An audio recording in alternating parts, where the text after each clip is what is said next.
Hello, and thank you for the opportunity. It is my great pleasure to tell you about our ongoing initiative in the Office of Pharmaceutical Quality named Knowledge Aided Assessment and Structured Application, also known under the acronym of KASA.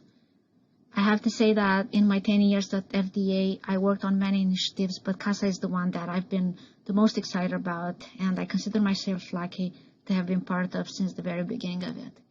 This is a project that OPQ has been working on since 2016 that recently started to receive an increased visibility. So about a year ago, given the progress that we made in KASA for generics, we also became interested in modernizing the drug substance assessment through KASA.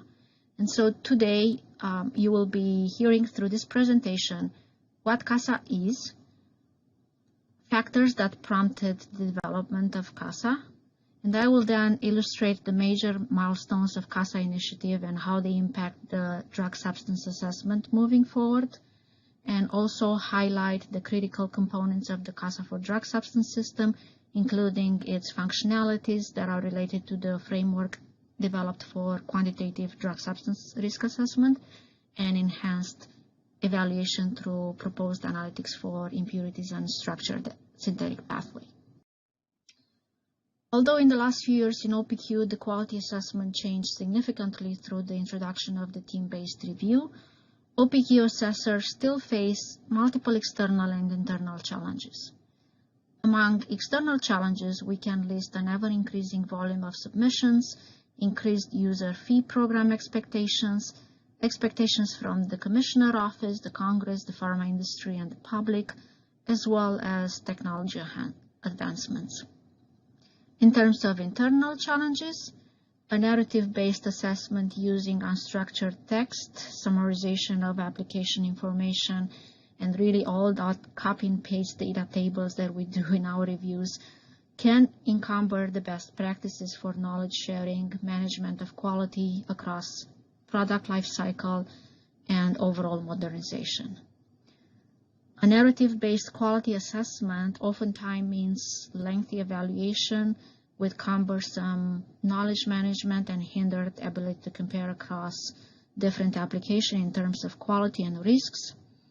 And more importantly, quality assessment sometimes we recognize becomes subjective. It is based on the expertise of assessor as well as the knowledge available at hand, which can lead to inconsistent application of quality standards and even late intervention in preventing or addressing the drug shortages or quality failures of marketed drugs.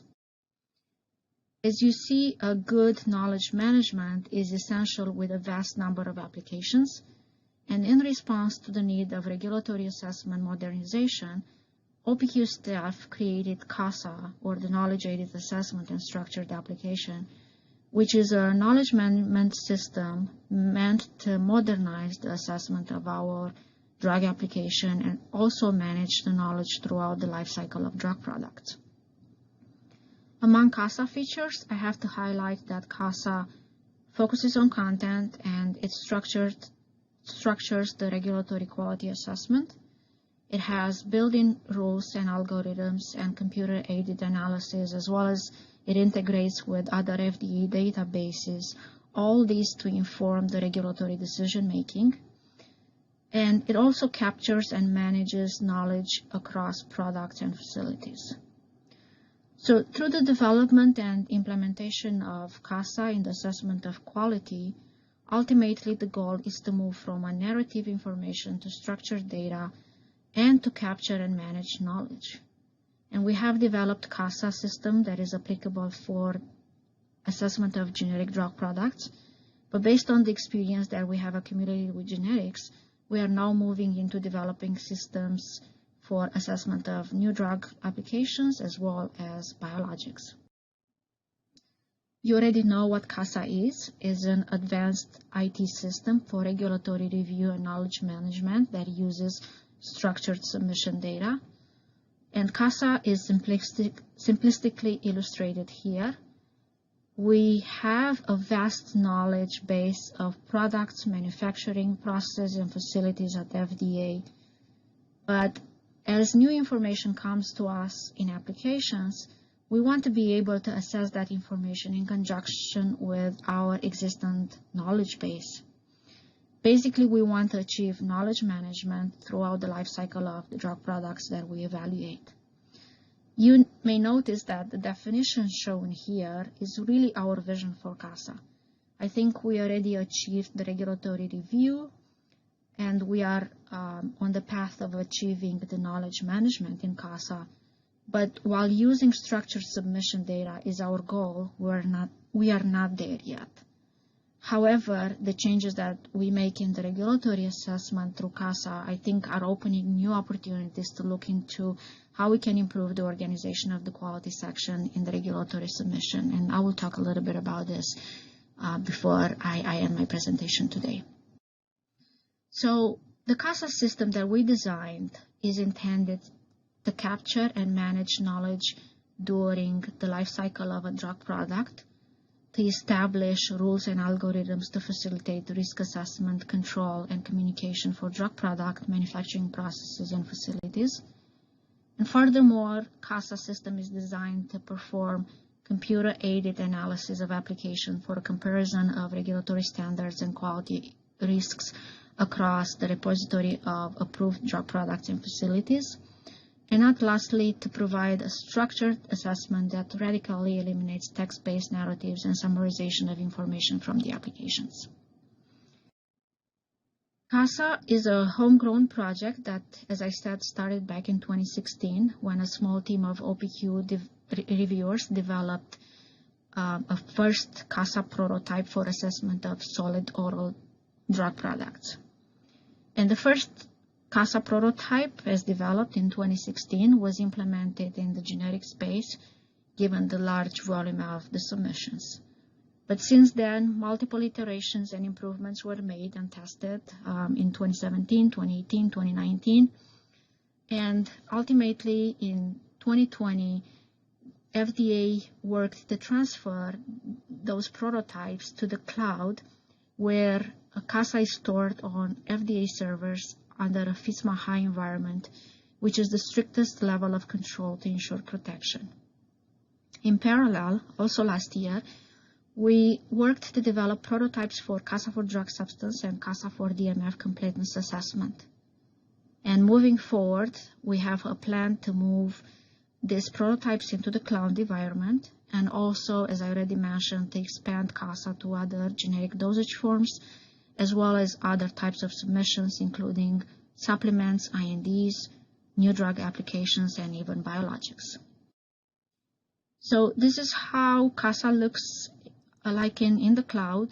The IT templates that we created in KASA allow our quality reviewers to capture critical assessment information as highly structured data in a predefined format. We are now implementing KASA for generic applications for 3 quality disciplines. There are drug product, manufacturing, and biopharmaceutics assessments. And shortly, as I said, we will be able to implement KASA for drug substance discipline and really take full advantage of the KASA analytics, including knowledge management, built-in risk algorithms, and decision trees, computer-aided analysis, and data integration and structured assessments. You may know that with formation of OPQ, CDER adopted a team-based approach for the assessment of quality information in an application, and we simply call this approach the Integrated Quality Assessment, or the IQA. So an IQA review is done when a team of experts is performing a quality assessment of an application based on risk and knowledge management. And represented here are the disciplines that are required for the review of a small molecule solid oral dosage form product submitted either in a new drug application or an abbreviated drug application. And as I said, we have developed KASA systems for drug product assessment, manufacturing assessment, biopharmaceutics assessment. And now with the upcoming implementation of the drug substance assessment, we will be able to complete an IQA review for a generic drug product in KASA. So next, I will focus on highlighting some of the key concepts of our KASA for drug substance. So our KASA for drug substance interface is applicable for assessment of drug substance information that is submitted in drug master files, new drug applications, and abbreviated new drug applications. If you have heard about KASA in the past, I want to point out that in terms of functionalities, our interface shares similar functions with other KASA interfaces, such as initializing the assessment, performing the assessment, and then documenting it. However, we also have developed analytics that are specific to drug substance evaluation, and among these, there are the drug substance risk assessment algorithm, analytics for impurities, and more importantly, a structured synthetic pathway and our proposed analytics on how to compare and mine different synthetic pathways. We also developed a chemical registration system, which is our internal database for chemical structures that will help us mine the synthetic pathways. So we envision our KASA for drug substance interface as being a one-stop shop for reviewers to assess the drug substance information. And similar to other KASA interfaces, the structure of our KASA for drug substance interface does not follow to the teeth the organization of the API information submitted in an ECTD application, but rather it follows the reviewer thought process when performing an assessment. We have the overview page that is capturing a general overview, general information on the drug substance and the applicant. We then developed modules for standardized risk assessment for manufacturing of drug substance, characterization of drug substance control, as well as drug substance stability. So starting with the drug substance risk assessment in KASA, this module uses a FIMICA risk assessment algorithm to assess the impact of a risk category on the drug substance critical quality attributes in an objective and quantitative fashion. The risk that we have developed in the algorithm is calculated based upon the risk priority number, or the RPN, for each failure mode based on severity of harm, detectability of failure, and probability of occurrence. And then the overall risk is considered low, medium, or high based on predefined RPN ranges. And I have to say that in KASA, this risk assessment that is automated really helps us establish a baseline for our assessment and enhances the consistency and efficiency of our assessment. KASA then focuses the assessor onto the high and medium risk areas that would have to be evaluated using extra scrutiny in order to ensure that the risk is reduced to an acceptable level. So let's see how this enhanced risk assessment management looks like in the interface. We have predefined questions, as I mentioned, that are associated with each risk category. And these are the starting material, the manufacturing process, characterization, impurities, residual solvents, elemental impurities, and stability. And these questions are placed throughout the KASA assessment. And then the risk assessment for each category is performed together with the assessment of the respective KASA module. And the overall risk is calculated based on the built-in algorithm. This information is then compiled into an overall risk table as shown here. The table displays, as you see, the calculated risks, but the reviewer can override these calculated risks with the condition to provide a justification on how the risk control approach is applied in the application under review, as well as to offer supporting information by linking to electronic submission.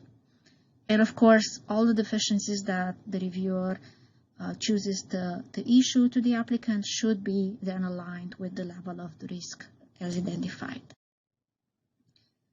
Moving into the analytics, I mentioned that we plan to adopt the analytics for impurity assessment already developed and implemented in KASA for drug product interface once our interface is placed into the FDA cloud. And the principle of this tool is shown here. Our KASA interface would be able to help identify any outliers by comparing the approved limits for a specific pending impurity across all approved submissions and consequently, this would inform the decision-making regarding application at hand. If the proposed level is within the acceptance criteria, the risk is considered low and the proposed level would be accepted. But if it's outside the acceptance criteria as previously approved, then more scrutiny may be appropriate. Now, the feature that sets our KASA for drug substance apart from the other KASA interfaces really is the structured manufacture module, as shown here. And this section really makes the KASA for drug substance probably the most complex interface developed by OPQ so far. When we designed this section, we thought in terms of what do we need to mine later on, and then we structure this section to capture information accordingly. So you see on this slide, we are capturing the function of each synthetic step, synthetic inputs and outputs, critical process controls for different steps, impurities that are carried over in the final drug substance, any high-risk impurities that are controlled near the final step, as well as solvents and reagents that are used near the final step of the synthesis. So the reviewer has the option of selecting the type of assessment that he or she will perform on that particular step, depending on the criticality of that step. In a full assessment format, the reviewer is prompted to input all the synthetic inputs and outputs, as well as any control approaches that are employed, including information on the synthetic process design and development, critical process parameters, and in-process controls. If the reviewer chooses a simplified version of the assessment for that particular step, then all she or he needs to capture is the synthetic inputs and outputs, and we do this through creating a KASA database, as I mentioned, for chemical structures. This is a snapshot of how that chemical structure library, or the chemical registration system as we call it, looks like. So for each compound that we capture, specifically starting materials, intermediates, final API, and the impurities, we record in this library the chemical name, the structure, the role of the compound in the synthesis, and any associated identifiers. And this would be codes or any other tags that we can later use to track the compound when we want to perform a comparison or mine information from our synthetic pathways. And we anticipate that when KASA for drug substance will be placed in the cloud, the chemical structures library will be easily accessible by all reviewers in the systems that are working in the system. And once a structure has been inputted, it can be easily used by the next reviewer for the next assessment without any duplication of work. I mentioned that having a synthetic pathway captured in a structured format is the requirement for the KASA for drug substance analytics that we want to achieve. Basically, we want to have synthetic pathways that are searchable, visual, and comparable, so we can easily mine information and compare across synthetic pathways for the same drug substance, and also decide on the risks of different synthetic pathways. So the analytics tool that we developed is still in incipient phase, but as you see here, based on the information that we capture, including the synthesis flow, the synthetic inputs and outputs, and function of each synthetic step, we are able to generate this kind of diagrams that capture the synthetic pathway in an electronic fashion that can be then easily mined and compared later on. So we plan to enhance this tool, and once we do that, new algorithms that will help us search for combination of reagents and starting materials or intermediates would be needed to potentially figure out what high-risk genotoxic impurities may be generated. We could also use the chemical structures to look at certain substructures and assess the risk of forming certain impurities to potentially be able to mitigate situations such as the one we recently faced with nitrosamines, for example. And we recognize that a lot of effort is needed upfront to capture all this information, but we do expect that this tool will significantly help the assessor in the long run, and it will pay off all that upfront effort that we put in. So now let me give you a quick peek into how the current KASA looks like. In the current KASA system, the assessor manually enters unstructured information from PDF file in the submission into the KASA interface. And by doing this, the assessor really structures the information to make it usable for KASA to automate and standardize the risk assessment and the computer-aided analysis. But as you can imagine, this approach is not ideal as it is prone to errors and misinterpretations, and it also slows down the assessor who is spending significant time on transferring data. We think we have a solution to this problem.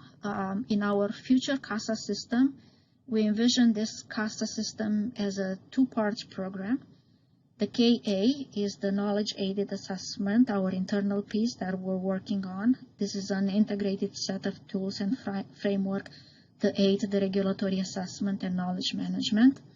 And then the second part is the SA, or the structured application, that includes content and organization of submission as outlined by a revised ICH M4Q guideline, as well as electronic standards established by FDA initiative called PQCMC.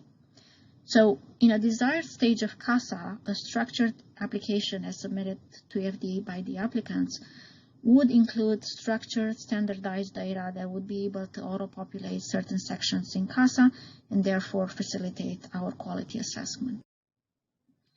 As I said, a structured application, we think, is the solution to the current problem when the assessors need to manually transpose information from unstructured submission into the KASA interface. So in a future state of KASA, the sponsor will provide an application with a standardized Module 3 that contains quality data that is structured in a predefined format and easily recognizable by our FDA systems, including KASA. So under the paradigm of a structured application, the information such as specification and acceptance criteria that is submitted as standardized data would be extracted by automated tools from the structured submission and then used to populate the KASA interface. And once this is achieved, the assessor really doesn't have to spend his or her time organizing and structuring data, and instead he or she will just focus on the assessment by inputting justification and evaluation into the system and also providing any supporting information through the link, through a link to the submission. So I'm approaching the end of the time slot allocated for this presentation, but by now I hope I could convince you that the KASA for drug substance system would be a great benefit for both FDA and industry. For FDA assessor, KASA would modernize drug substance regulatory review, will enhance consistency and objectivity of regulatory assessment, will enhance knowledge management of drug substance, and excel regulatory decision-making and our regulatory action. It's expected that KASA will provide benefits to industry, including clear regulatory expectations, enhanced transparency, increased first cycle approvals, especially for generic drugs, and ultimately we think that KASA will improve patient access to affordable and accessible medicines. Lastly, I would like to thank all my KASA collaborators, OPQ, KASA for drug substance developers, testers, and users. I know we engaged on a long journey, but it's been a lot of fun to work on this ambitious project. And I can say that lately, because of KASA, it is really excited to be a quality assessor at OPQ. Lastly, I hope that we get your support in this journey, because the success of KASA eventually depends on your support and willingness to work with us, and when time is right, submit your application in a structured format. You have heard me talking about KASA for drug substance, but if you want to find out more about our other KASA for DMF completeness assessment project, I invite you to also check out our poster, and please send us your questions for inclusion in the upcoming webinar. on April 9, and I will also be ready to answer any questions you may have during the Q&A portion of this session. Thank you for your attention.